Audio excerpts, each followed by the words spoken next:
आपलं स्वागत आहे. आयकॉन स्टील प्रस्तुत बिल्ड आयकॉन या उपक्रमामध्ये आज आम्ही आलो खामगावमध्ये आणि माझ्यासोबत आहेत आर्किटेक्ट आकाश जोशी सर, जे मागच्या 11 वर्षांपासून अतिशय उत्तमरित्या या फील्डमध्ये काम करतायत.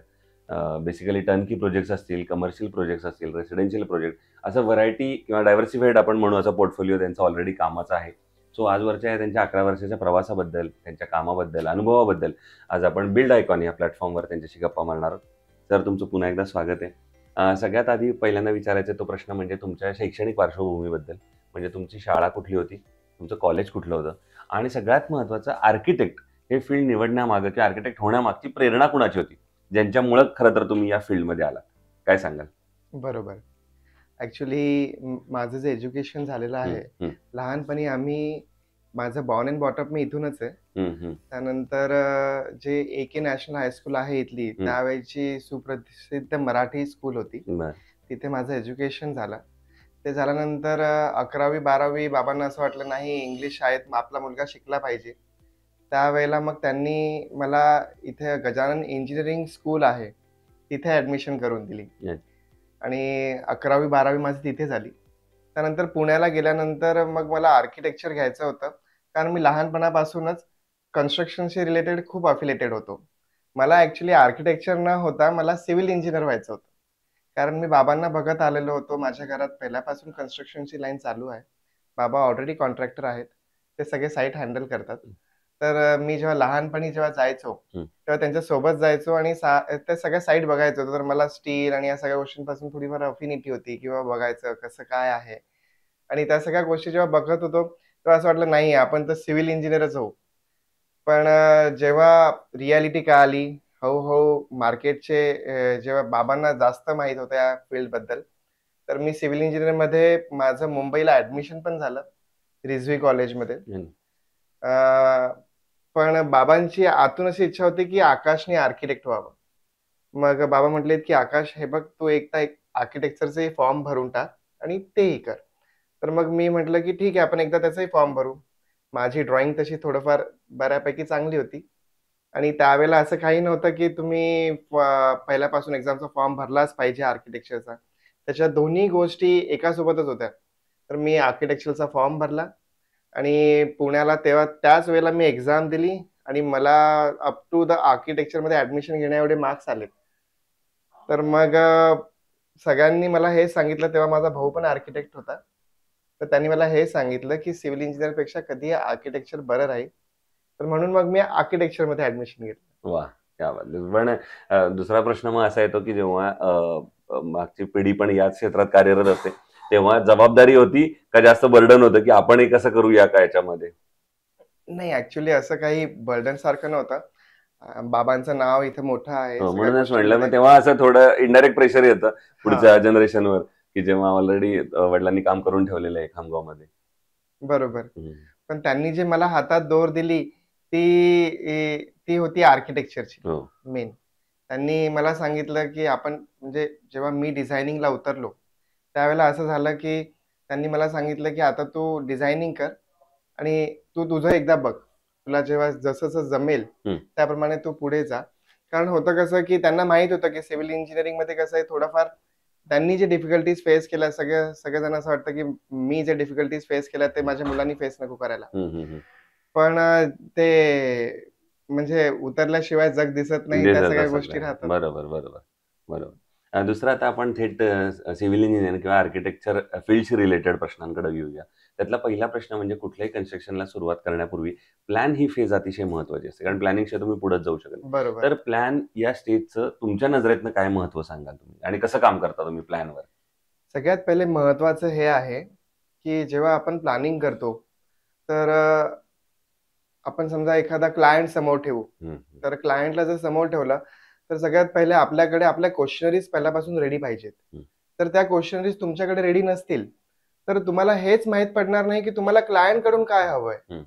क्लायंट कडून जसं आता बेडरूम्स काय पाहिजे, आपण 99% लोक काय करतात की बाबा फक्त बेडरूम किती हवेत, मग हॉल हवाय का, किचन हवाय का, डायनिंग हवाय का, युटिलिटी एरिया हवा आहे का, या गोष्टींच्या पलीकडे जातात.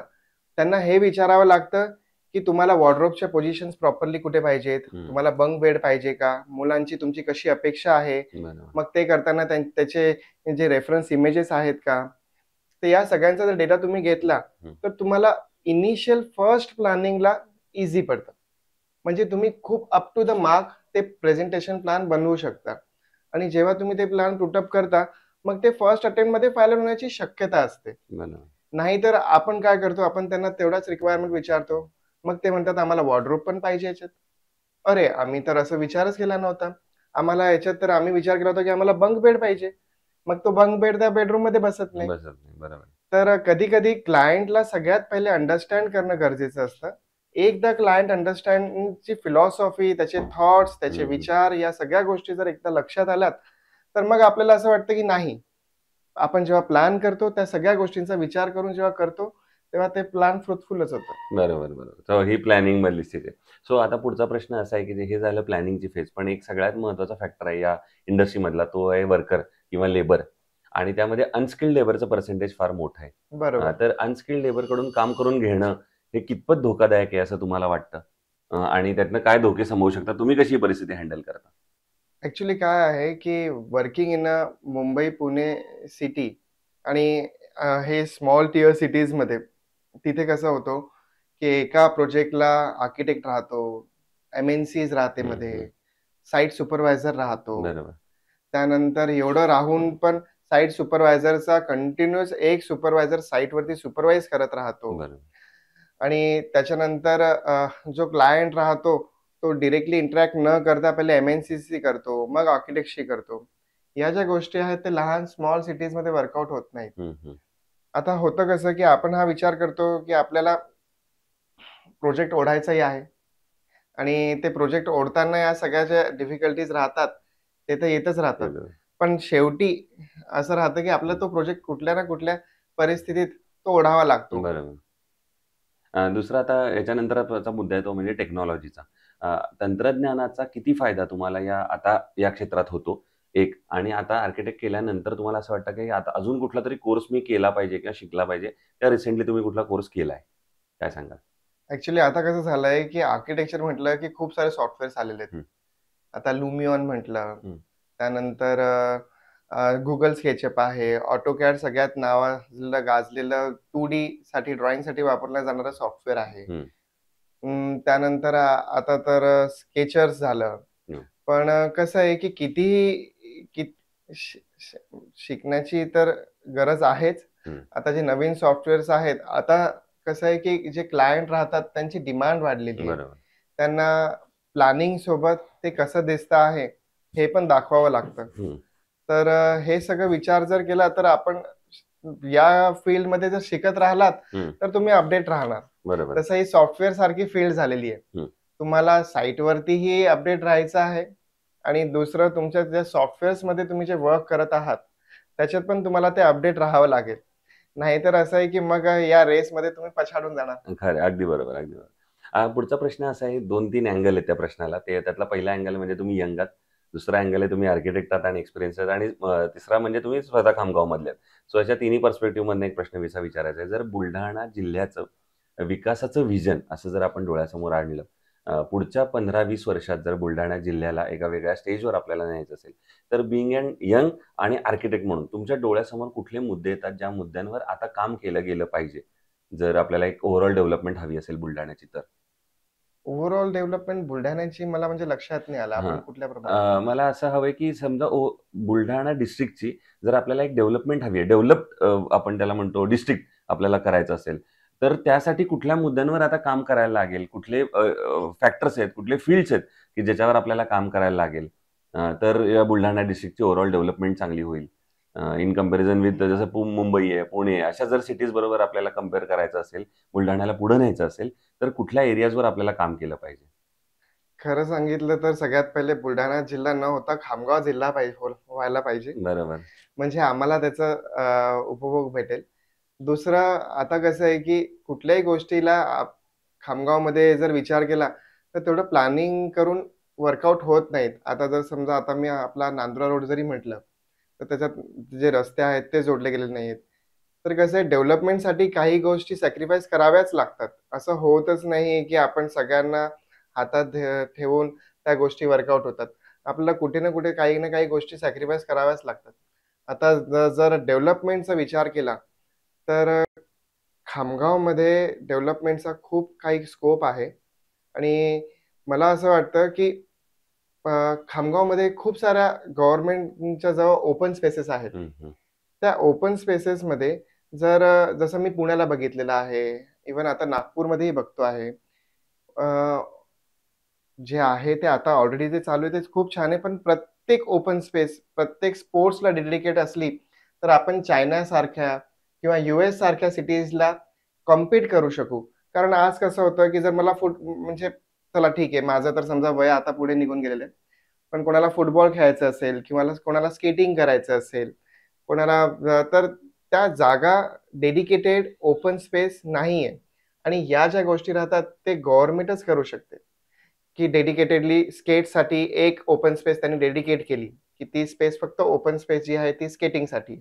तर तिथे जो कुठला कोच असेल, तो तिथे स्केटिंग शिकवेल. तर या ज्या गोष्टी आहेत ते हळू-हळू आज आपल्याला लक्षात येत नाहीत. पण हे जे म्हणतात ना, की वो निकलते छोटे गाँव से ही अच्छे बरोबर, प्लेयर्स, बरोबर.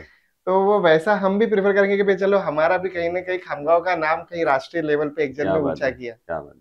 आपण हे सगळं करताना मग शासनाकडनं काय अपेक्षा आहे? म्हणजे तो हे जे आता तुम्ही पॉइंट सांगितले, तर त्याच्यात गव्हर्नमेंट कशी मदत करू शकतं असं तुम्हाला वाटतं? आता तर ऑलरेडी ओपन स्पेसेस डेव्हलप करणं चालू आहे. हं, हं, सगळ्या ठिकाणी जर आपण म्हटलं तर गार्डन नाना-नानी पार्क झालं. हं. त्यानंतर इकडे हे जिम झालेत. हो, आता हो. ओपन जिम पण ओपन झालेले जिमची आहेत. कन्सेप्ट आहे आता. ओपन जिमचे कॉन्सेप्ट्स पण आहेत. तर तिथपर्यंत सीमित न राहता आपण जर लहान मुलांसाठी एक स्पोर्ट्स जर डेडिकेट केलेत, तर ते खूप जास्त बरं होईल. बरोबर, बरोबर.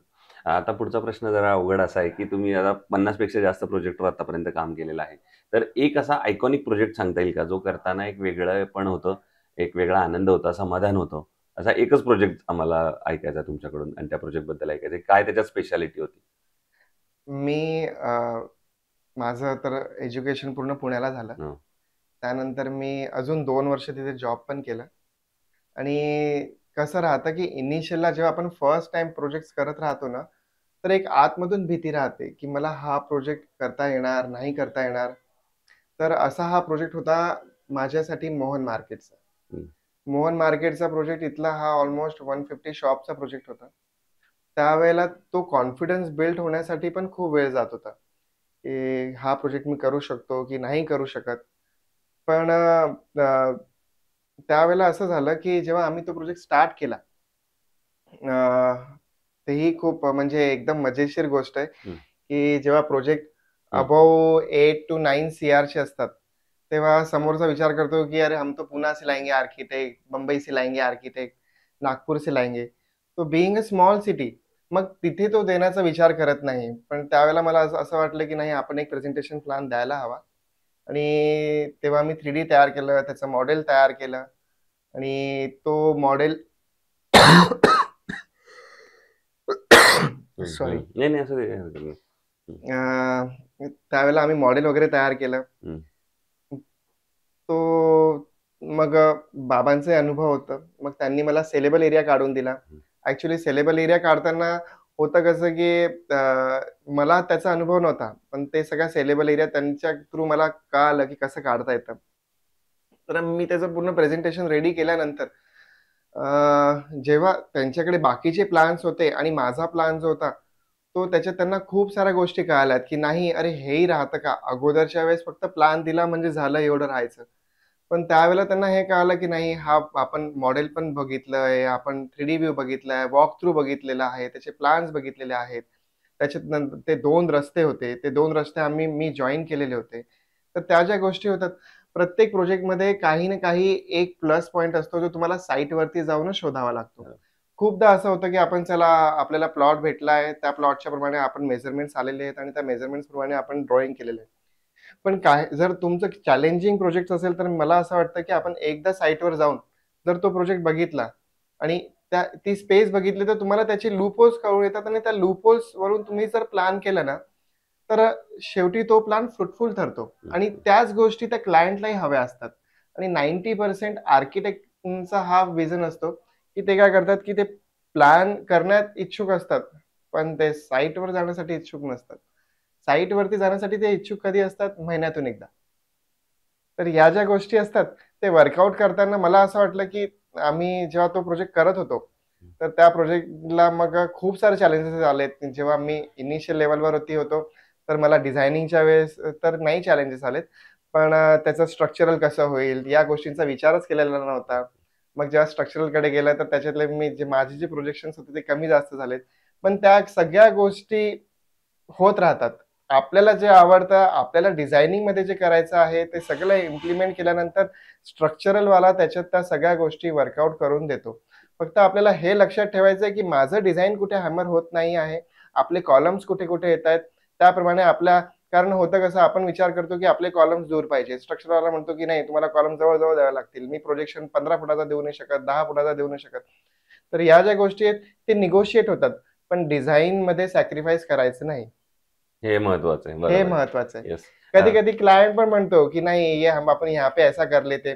पण जर तुम्हाला खरंच असं वाटत असेल, की नाही या गोष्टी वर्कआउट होत नाही, तर तुम्ही त्याला कन्व्हिन्सिंग पॉवर प्रमाणे किंवा तुम्ही त्याला कन्व्हिन्स करा, की नाही या गोष्टी अशाच वर्कआउट होतील आणि शेवटी ते तुम्हाला बेनिफिशियल ठरेल. जेव्हा त्या गोष्टी वर्कआउट होतात, साइटवरती यूज होतात, तेव्हा ते एकदा तरी तुम्हाला आठवण करून करतात, की नाही बाबा यांनी आम्हाला सांगितलं होतं आणि आम्ही असं केलं. मी न सांगता यांनी असं केलेलं आहे आणि जेव्हा त्याचा फायदा त्यांना दिसतो, तेव्हा ते 100% तुमच्यासाठी एक म्हणजे झुकता माप तुमच्याकडे असतोच. देतच. बरोबर आहे. तुम्हाला आणखीन एक प्रश्न विचारायचा आहे, ते म्हणजे कन्स्ट्रक्शनमध्ये स्टील आणि सिमेंट हे 2 महत्त्वाचे फॅक्टर आहेत. तर स्टील निवडताना तुम्ही काय त्यातले पॅरामीटर्स बघता आणि मग ठरवता, की हे स्टील चांगलं आहे, हे आपण सिलेक्ट केलं पाहिजे आपल्या कन्स्ट्रक्शनमध्ये? आता तर सगळे जे स्टील्स आलेले आहेत, ते तर 500 टी-एम-टीच वापरले जातात. बरोबर. दुसरं सगळे कॉरुगेटेडच राहतात. हो. आता पहिले 6 स्टिरअपसाठी वापरलं जायचं. आता तेही रिब्समध्ये 8 वापरले जातात. तर स्टीलमध्ये सगळ्यात महत्त्वाचं असतं बाइंडिंग. म्हणजे ज्याची जी बेंडॅबिलिटी असते किंवा डक्टिलिटी म्हणतात आपण. तर ज्याची डक्टिलिटी सगळ्यात छान असेल ती. आता या गोष्टी खरं आहेत, की आपल्याला माहीत नाही पडत. आपण ॲज अ आर्किटेक्ट किंवा ॲज अ इंजिनिअर या गोष्टी बघत नाहीत.